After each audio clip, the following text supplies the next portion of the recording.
When a woman tests your emotional consistency, it's not about control, it's about clarity. She wants to see who you are under pressure, not who you pretend to be when everything feels easy, because anyone can appear composed when life flows their way. But your real character, your true masculine center, is revealed when things get messy, when she disagrees, when plans change, when you feel unseen or misunderstood. That's where emotional consistency becomes the foundation of trust. You see, emotional stability is deeply attractive, but not in the superficial sense. It's not about being emotionless or detached. It's about being emotionally anchored. A woman doesn't test you to provoke chaos, she tests you to find safety. Think about that. Safety isn't built from words, it's built from patterns. When you react with impulsive frustration, when your tone shifts at the first sign of challenge, she feels the instability underneath the surface. And instability feels dangerous to a feminine energy that craves emotional grounding.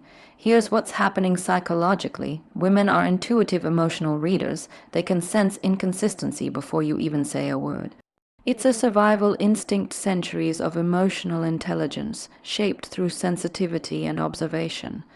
So when she asks something that seems small, or pulls away slightly, or challenges you with a tone that feels sharp, she's not necessarily trying to start a fight. She's observing the energy shift. Do you stay calm, composed, connected, or do you crumble into defensiveness, sarcasm, or withdrawal? Consistency is not about always being happy. It's about being emotionally predictable in your principles. Can she trust that you'll remain grounded even when she expresses her full emotional range? Because femininity, by nature, flows. It moves through emotions the way water moves through a river, sometimes calm, sometimes stormy. The test isn't about the storm, it's about whether your presence can hold steady when it comes. A man who fails this test often interprets it as drama or manipulation, but the mature man understands this is communication, not confrontation. When she becomes emotionally heightened, she's revealing the space she needs you to strengthen, not control. Your role isn't to fix her emotions or silence them, it's to show that your own don't collapse in response. That's emotional leadership. Philosophically speaking, emotional consistency is a form of truth. It's alignment between what you say you are and what you reveal under stress. And in relationships, truth isn't spoken, it's felt.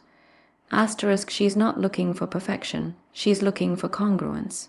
The energy of I've got this, not because you're trying to dominate the situation, but because you've mastered yourself. So when she tests your emotional consistency, meet it with awareness, not resentment. She's not asking you to suppress emotion. She's asking you to regulate it, because emotional regulation is strength. It's the proof that your calm isn't situational, it's a choice. Remember this, she's not testing your temper, she's testing your temperature. And if your warmth can remain steady through the storm, she'll trust your light when the darkness comes.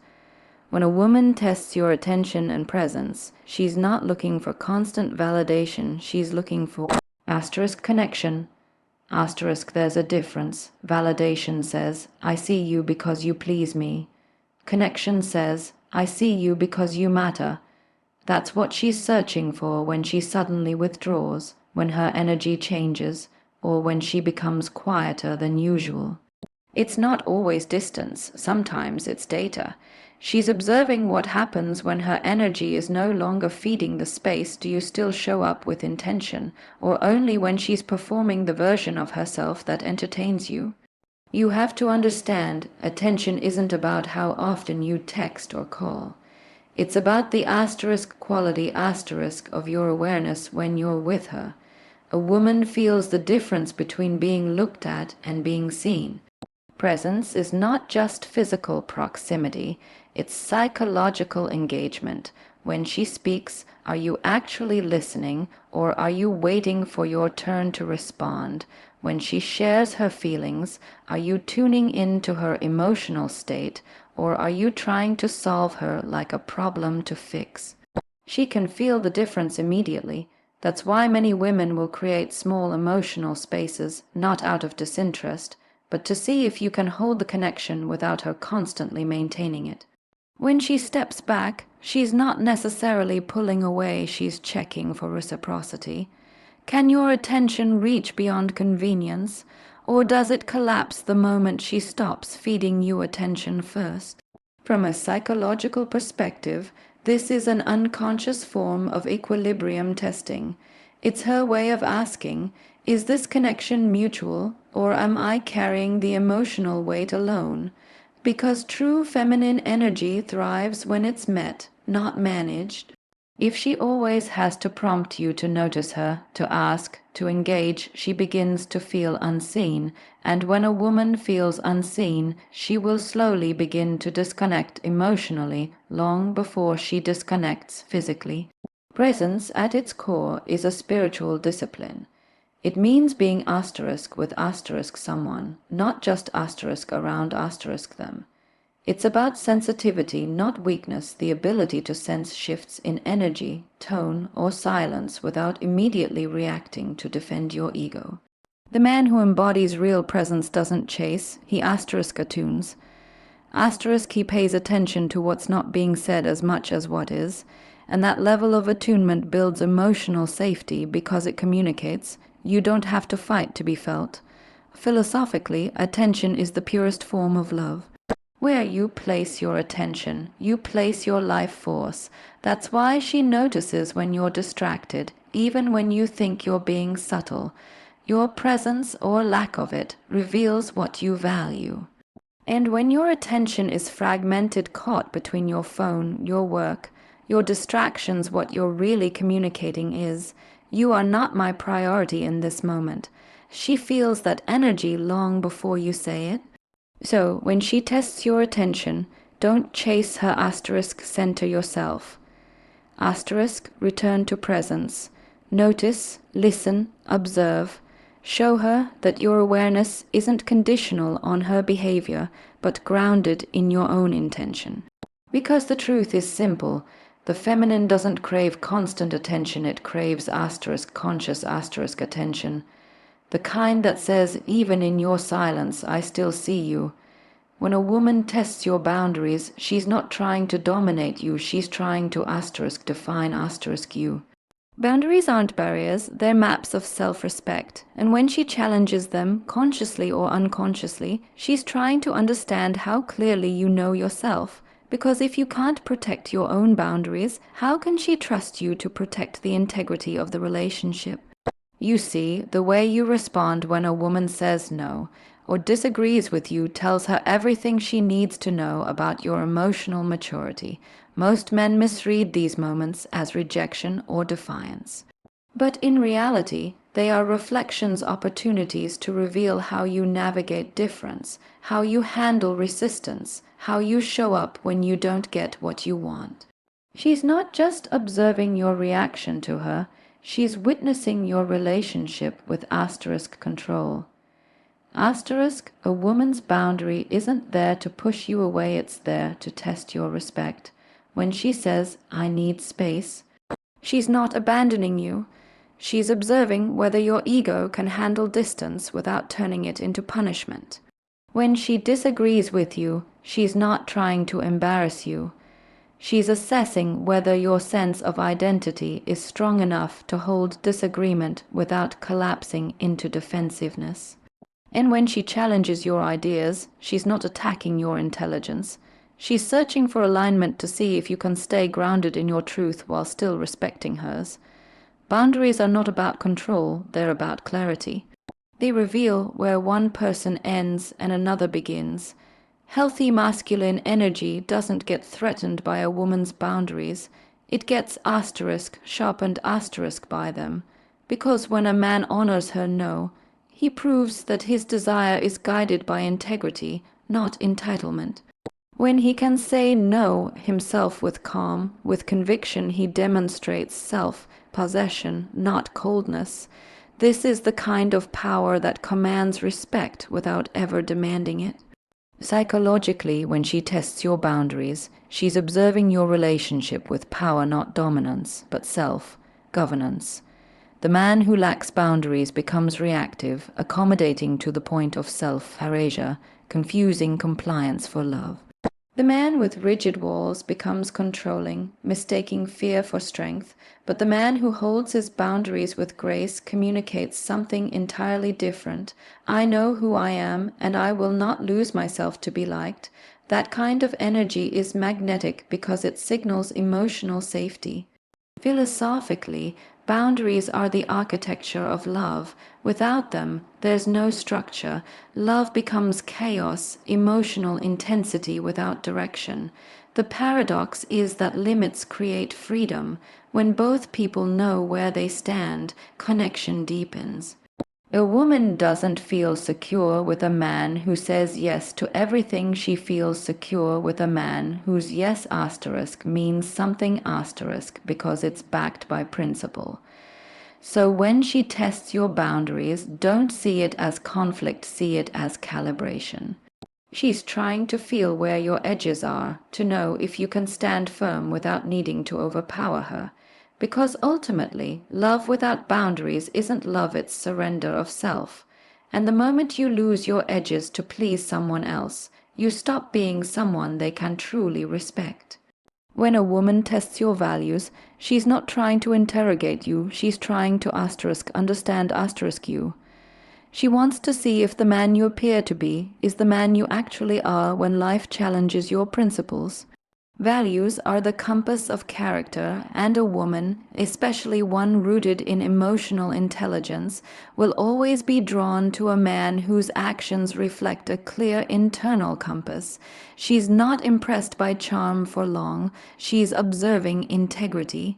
You'll notice this kind of test in subtle moments when she brings up a moral issue, when she asks what you believe about loyalty, ambition, or family, or when she challenges your opinions to see how you defend them. She's not doing this to debate you, she's feeling for alignment. She wants to know whether your decisions are driven by impulse or intention. Because in her mind, consistency of values equals safety, not physical safety, but emotional and psychological stability. She's trying to see whether you live by principle or preference. What many men misunderstand is that women don't test values through direct confrontation. They often do it through observation. She watches how you treat others, the waiter, the friend who can't offer you anything, the ex you speak about. She pays attention to how you speak when you're angry or when you don't get your way, because in those moments, your values are revealed without words. The man who preaches kindness but speaks with cruelty under stress doesn't need to confess hypocrisy, it shows itself. From a psychological standpoint, this is about emotional congruence. When your internal world and external behavior are in harmony, you project authenticity. And authenticity builds trust faster than any display of confidence ever could. A woman's intuitive mind picks up on inconsistencies instantly, the slight shift in tone, the contradiction between what you say you want and what you actually pursue. She's not seeking perfection, she's seeking coherence. Can she trust that your words won't dissolve under pressure? Can she trust that your values don't change when your desires are threatened? Philosophically, values define meaning. Without them, relationships become transactional, a game of emotional convenience. But when two people share a core alignment of principles, connection becomes purposeful. A man with defined values brings direction to the relationship. He doesn't get lost in external validation because his actions are grounded in internal truth. That's the kind of energy that gives a woman peace, not because he controls her, but because his presence carries order. When she tests your values, what she's really asking is, can I trust your leadership? And not in a patriarchal sense, but in a psychological one. Leadership in love means emotional steadiness, moral clarity, and the ability to hold yourself accountable. It means you don't just talk about honesty, you practice it, even when it costs you comfort. So when she challenges your beliefs or questions your integrity, Don't see it as disrespect. See it as an invitation to deepen authenticity. Because the truth is, love built on attraction fades, but love built on values, on integrity, consistency, and shared purpose becomes unshakable. In the end, remember this, she's not testing what you say you stand for. She's testing whether your soul still stands when the ground beneath you begins to shift. When a woman tests your accountability, she's not doing it to catch you, she's doing it to trust you. There's a big difference. Accountability isn't about perfection, it's about ownership. She's not looking for a man who never makes mistakes, she's looking for a man who can stand in his truth when he does. Because to her, accountability equals safety. It tells her that when life becomes unpredictable, your word won't. You'll notice this test in small, almost invisible ways. She'll recall something you said weeks ago and bring it up casually, not to trap you, but to see if your actions have aligned with your promises. She'll ask about a commitment you made, not because she's keeping score, but because she's tracking consistency. It's her way of understanding whether your reliability is situational or foundational. Whether your integrity is a costume or a core. What many men misunderstand is that accountability isn't about apologizing endlessly. It's about awareness, the ability to recognize when your actions impact someone else and take responsibility without defensiveness. When you deflect, deny, or minimize, what she hears isn't "I didn't mean to." What she hears is "I can't trust you to see me." Accountability is emotional maturity in motion. It's proof that your ego doesn't lead, your integrity does. From a psychological perspective, accountability satisfies a woman's deepest relational need, emotional security. She wants to know that you can self-regulate, that when conflict arises you won't run, gaslight, or blame. Because emotional safety is built not through perfection, but through repair. You can be wrong and still be trustworthy if you own it. That ownership tells her, even when I fall short, you can rely on me to make it right. And that's what separates emotional boys from emotionally intelligent men. Philosophically, accountability is the meeting point between humility and strength. It's not weakness to admit fault, it's a sign of deep self-possession. The man who can say, "You're right, I could have handled that better," without collapsing into shame or arrogance, displays mastery of self, and that mastery creates trust, because when your words match your actions, and your actions match your values, she can finally relax. She doesn't have to test you as much because your consistency speaks louder than your promises. But here's the truth many people avoid. Accountability often feels uncomfortable because it exposes the ego. It forces you to confront the gap between who you think you are and how you actually behave, and that's precisely why it's powerful. When you learn to hold yourself accountable before someone else has to, you transform from being reactive to being reliable. So when she tests you, when she questions, reminds, or challenges, don't take it personally. Take it as an opportunity to show emotional maturity, to prove that your integrity doesn't disappear under pressure. Because real leadership in love isn't about control, it's about responsibility. Remember this, a woman doesn't need you to be flawless, she needs to know that when you falter, you'll face it. Accountability isn't about being right, it's about being real. When a woman tests your emotional depth, she's not testing your strength, she's testing your capacity. She wants to know if you can hold space for her emotions without drowning in them or dismissing them. Because to a woman, emotional depth is not about sensitivity in isolation, it's about stability with empathy. It's about whether your presence expands to meet her truth or contracts to protect your ego. You'll often see this test appear in moments of vulnerability. She might open up about something painful from her past or express insecurity in a way that feels raw or unfiltered. She's not doing this to overshare or create drama. She's offering you an invitation to meet her at the level of authenticity she's willing to stand in, and what you do in that moment matters more than any grand gesture ever could. If you rush to fix her feelings, you've missed the point.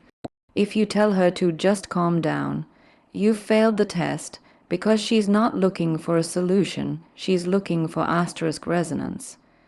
Asterisk emotional depth is about attunement, not reaction. It's the ability to be fully present with another person's experience without losing connection to your own center. When she's emotional, what she's really asking is, can I trust you with the parts of me that are not polished, not convenient, not easy to love?